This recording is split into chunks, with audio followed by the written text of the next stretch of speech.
Welcome to House of Wrestling, everybody. It's me, Nick Hausman. Grab your shoes, grab your hat, grab whatever. Come on into the living room here today because we have a bunch of meat. We have beefcake in the house here today. You are going to be, we're going to be chatting with somebody you're going to see on the new series Wrestlers on Netflix, available now. Go stream it. It's awesome. It is Mr. Pectacular, Jessie Godderz. Jessie, thank you so much for taking the time to chat with me today. Thank you. Thank you for having me. It's a dream come true. OVW loves me. Nick loves me. I love me. It's a beautiful thing. So Netflix is about to. Jessie, this, like I was telling you just before we started recording, I was given screeners of the Wrestlers episodes. This thing is going to take the pro wrestling world by storm. It is before we get to questions, I just want to give you my little take on what I've observed here with Wrestlers. Very well produced. It is talk about behind the scenes, burned curtains. I mean, as close a look at the reality of professional wrestling that I think fans will maybe ever see. You think that's accurate?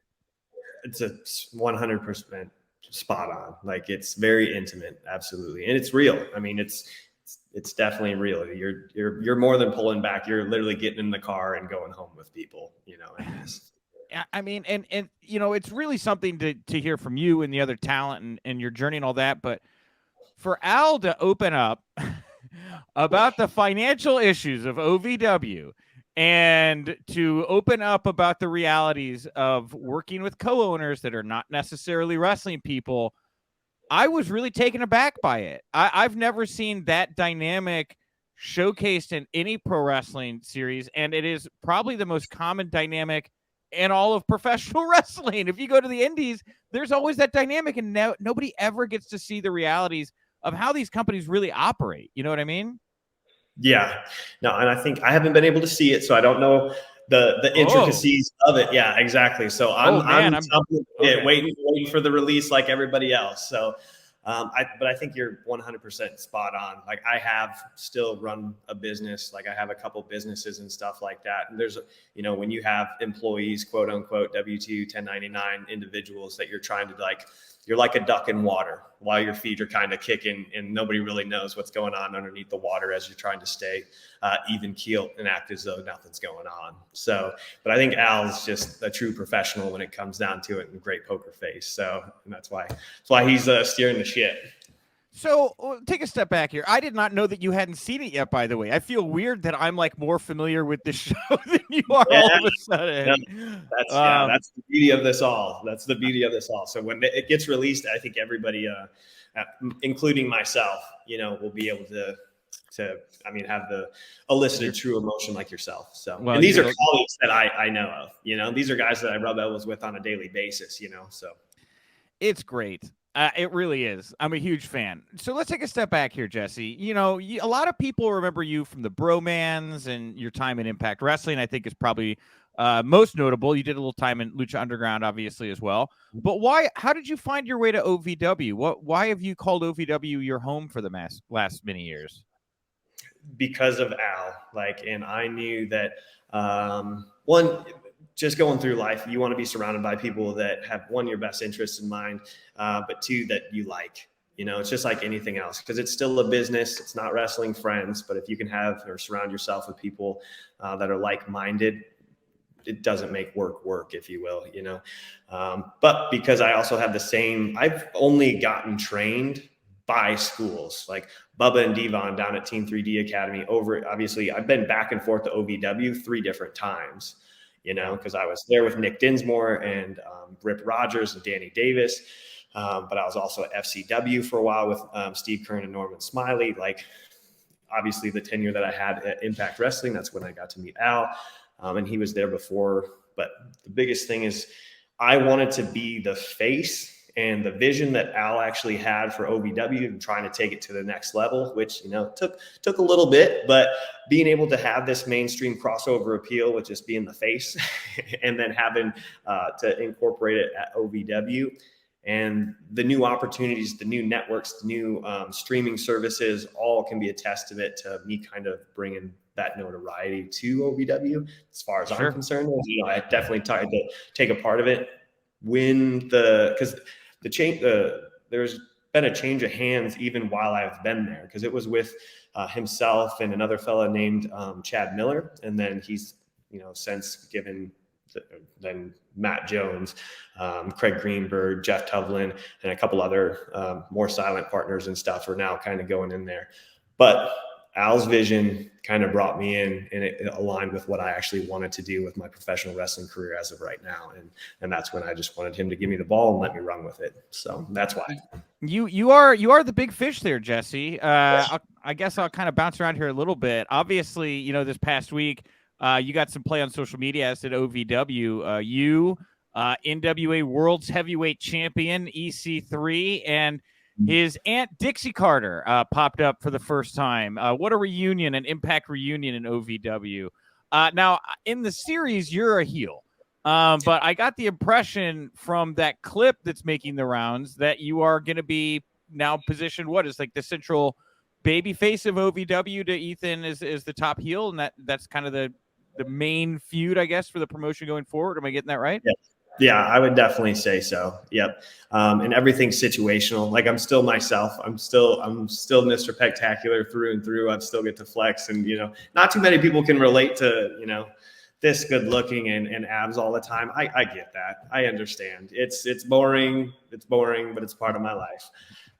But yes, with EC3 going out there and having his overmen, because I worked for close to a year of like assembling this just crazy faction, because if there was ever any still shots or photos of like our group when it was with Shira, Adam Revolver, Luke Curtis, Joe Mack himself, and myself inside the ring, like there's no other faction inside professional wrestling today that looked as physically intimidating. And it's like, hey, if these guys throw a punch, it's definitely going to hurt. Like, who could take us on is my point. Like, what other, unless it was like somebody in the heydays of when Bobby Lashley or like Main Event Mafia, when that kind of all came together and those superpowers all kind of, but they've since turned their back on me in a dastardly way. And I've now had to fall victim, as I once was on the other side, standing tall when the individuals were getting beat up in the ring, and they've since done that to me. So what kind of friends are they? Come on. So that's why I say it's situational. Again, that's a testament to Al's storytelling, and it's obviously working pretty well, because you're just like, wait a second. And if it's that slow transition, it might just work. It might just work. And bringing in Dixie Carter here, which was a great appearance. She did the pre-tape. So I'm hearing that you guys are going to be doing more to capitalize on this momentum you're coming out of Netflix right now. And that's kind of to segue a little bit. A big part of the show is Al struggling with the financial side of OVW and trying to make the company profitable and all of that. How do you feel the company is now post filming? Like, what is the vibe? What is the stability of OVW like in your opinion in this moment? I've never been keen to any of this stuff, so they've hit it from everybody pretty well as far as I'm concerned. So wow. Maybe they're not trying to get like, and I think that might have came across, when they were speaking with me last summer.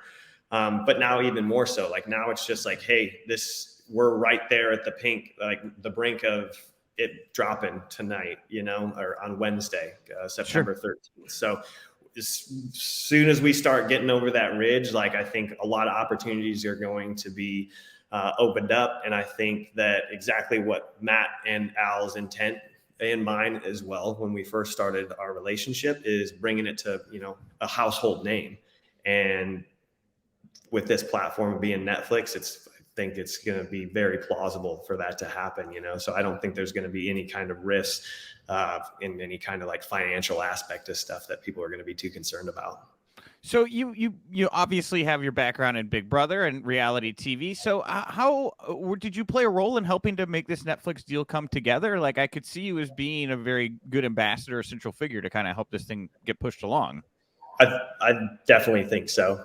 Just because leveraging my name, and then also just a TV product, because just that as a whole, like the main event can't go on without the first match, and the first match can't be on a show and without a main event, so from top to bottom, to say that I'm one of the key contributors to help be the liaison to kind of bridge a gap. Absolutely. I don't think anybody, and just like the marketing machine and just like promotions and like self-promotion of myself that I try to do, any company can benefit from that, you know? So I'm excited. I know that those guys have been excited. It's just giving us the chance, you know? So I think so. So are you giving other talent notes and tips and things about like what works on reality TV as this thing is going along?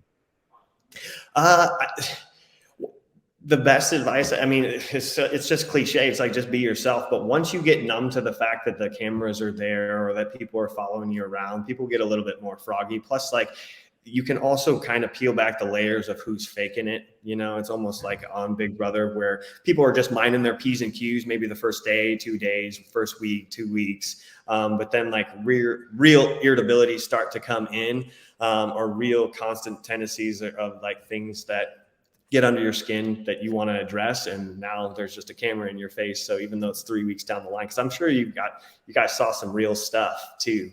And those moments wouldn't have been able to get captured without the film crews being there, and just being that comfortable.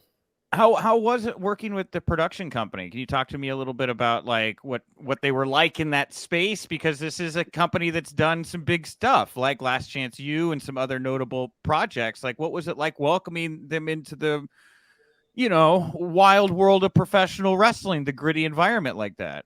Yeah, I think it was just eye-opening for them. Not to like talk too much about like the way they conducted how they ran everything, but as a person, as professionals, like they're top notch. Like they're the best you could. I mean, there's a reason why they've had the success that they have. You know, Greg Whiteley's constructed just this all-star crew, whether it's film crew or like the videographers and then the sound grips and then the grips and like the guys that like just have the patience and see the same vision of what they already know Greg wants to capture and how they want to capture it. That's why they've had such awesome, lucrative shows, you know, that have the following that they have. And we got to experience it, their professionalism, you know, just by us conducting ourselves. So that was awesome. It was awesome to be able to deal with them. Nobody. And you know, what's the vibe about going forward, right? Like, I mean, do you get the impression that this is something that we could maybe get more than one season of? Yeah, well, I'd have to see the first season. So as soon as the first one hits, I think we'll have like a better understanding. That's like, to be completely honest with you, without speaking out of turn, like all I can kind of even speak on. Would I love for there to be a second season? Absolutely. You know, 100%. Like personally, selfishly, absolutely. But we'll see. You know, it's how it's being, you know, absorbed and actually seen. So well, what actually happens. Go ahead. I know you haven't seen it, Jesse, but one of the big themes of the show is kind of using OVW as a launching pad for a lot of people to kind of get that opportunity to go to the next level. You know, there's a lot of time that's spent talking about Al's career in WWE and all that. What about you? I mean, you are in a unique spot where you are the big fish here. Obviously, leaves you the opportunity to go do things like Big Brother and what other projects you want to do. Are you content and happy in staying in OVW in the long run, or do you have ambitions like other people on the show of using this platform to springboard into maybe something else? Mm-hmm. I think by me helping OVW get to this level and kind of just leveling up and just having the notoriety speaks volumes for myself of what's actually possible, you know, because there had to be characters that actually helped that were appealing enough, you know, to have that first initial interest to even kind of float some sort of project like this. So for myself to kind of not necessarily leave, but it would have to be a very tantalizing apple that needs to kind of see the same vision of what Al did, you know, because the reason that I came to OVW is because of Al and what he had for a vision for myself. Professional wrestling is storytelling. And if the writers aren't writing for you, there's a lot of professional wrestlers that are great wrestlers that are all just sitting at home, you know? So OVW treated me right. Al's treated me outstanding. And that's just a conversation that we're going to have. I would love to obviously keep providing for my family in professional wrestling too, though. So I'm not going to rule out anything, but I just definitely love the fact that where OVW once was before I got there a couple of years ago to where it is now, and where it's going to be literally tonight at 2:00 Central a.m. On September 13th. It's going to be completely different. So how does the OVW environment right now compare to what the environment was like at Impact when you were there?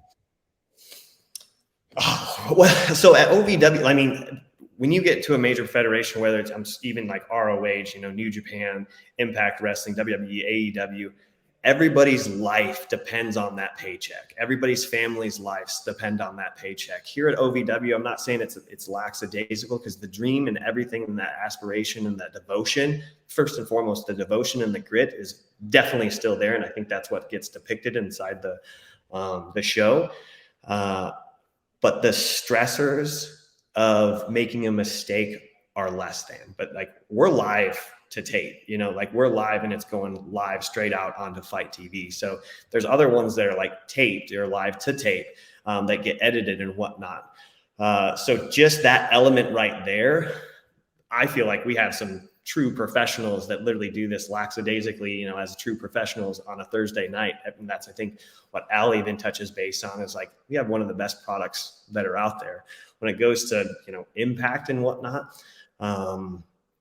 It's just a little bit more high strung and high tense, only because like, if you make a mistake, like you might not be on TV the very next week, so. Mm-hmm. Yeah. And, I had a chance to chat with one of your former Impact partners about a month ago, and that was Mr. Stone. He's doing great, right? That's awesome. Well, I kind of wanted to get your thoughts on what he's. I mean, while I got you here, like, I'm sure you keep up with your friends. What do you think of? I bet Mr. Stone is going to be a huge fan of wrestlers. Absolutely. And I bet Mr. Stone would have loved to have been a part of it, because he is a man, much like myself, of any opportunity he will take and make to the best of his abilities, and that's why being matched up with him was awesome. It was a great part of my life and my career, and just being able to hang out with him, as well as DJZ and what he's doing now. I know he's got other businesses and stuff, as well as his kids, his twins, which, I mean, we're being able to see him or them grow up. But the body of work that he's actually been able to showcase up until now is just outstanding.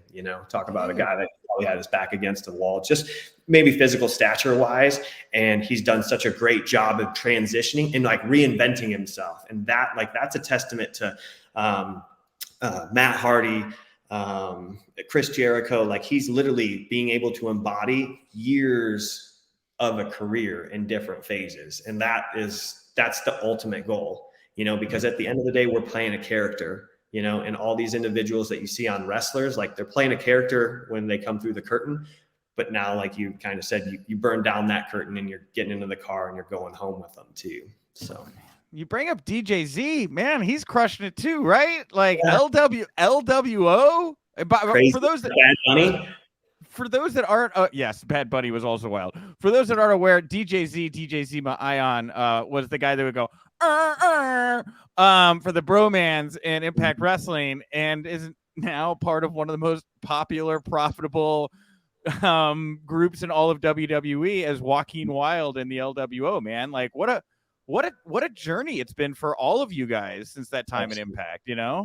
Mm-hmm, mm-hmm. No, he's doing a phenomenal job too. So, and we just get to see a different chapter in a different part of people's lives, as we continue to grow up and stuff. And it's like, when you start looking back and you see all these like young kids and stuff, it's like, oh man, like we've kind of been here for a while. Cause I've been wrestling for over, 10 years now. So it's like, you kind of look back and you're like, oh, okay, we're not the up and coming young bucks anymore, but it's cool. It's cool to see everybody's success, because there's more than enough room up at the top. So, well, Jesse, let's take it home here, man.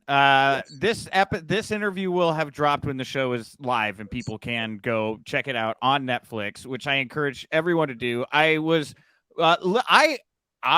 foolishly thought Jesse had seen the show and was prepared to have a conversation about this show. I think this was still a very good conversation, but I can tell you to your face, Jesse, the show is very good and you're going to like it quite a bit. But from your perspective, why should people go check this out, support it, find it, all those wonderful things? Because we haven't given up on our dreams.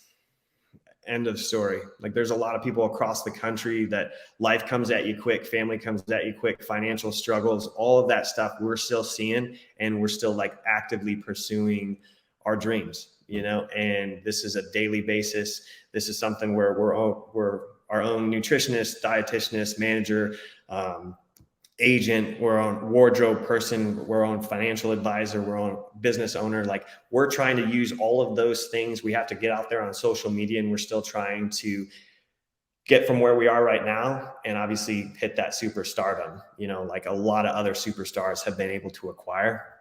We're right there. We're right there. And I think this wrestlers, you have to see it. You have to see it because